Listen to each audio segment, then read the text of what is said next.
ரிஷப ராசிக்கு 7ஆம் இடத்த அதிபதி 7லயே நிக்க போறாரு. அப்போ இந்த ஆவணி மாசம் 30ஆம் தேதிக்குள்ள உங்களுக்கு திருமண யோகம் அப்படிங்கிறது மிக சிறப்பா இருக்கும். ஏன் அப்படி கேட்டீங்கன்னா, உங்களுக்கு குரு பகவான் 7ஆம் இடத்தையே பாக்குறாரு. இப்போ மிக சிறந்த யோகம் ஆவணி மாசத்துல ரிஷப ராசிக்கு கம்பல்சரி கல்யாண யோகத்தை மிக சிறப்பா கிடைக்க போகுது.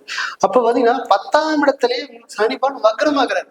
அப்ப தொழில்ல மிக கவனமா இருந்துட்டீங்கன்னா மிக சிறப்பா இருக்கும்.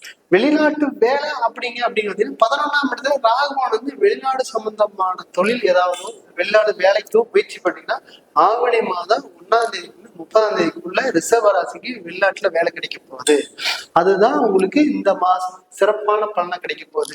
இந்த ஆவணி மாசத்துல உங்களுக்கு ரிஷப ராசிக்காரங்க பிள்ளையார்பட்டி கணபதி வழிபாடு மிக சிறந்த யோகத்தை கொடுக்க போகுது. அது மட்டும் நீ நல்லபடியா வழிபட்டீங்க அப்படின்னா நீங்க என்ன நினைக்கிறீங்களோ அந்த மாதிரி வாழக்கூடிய தன்மை இருக்க போகுது. நன்றி, வணக்கம்.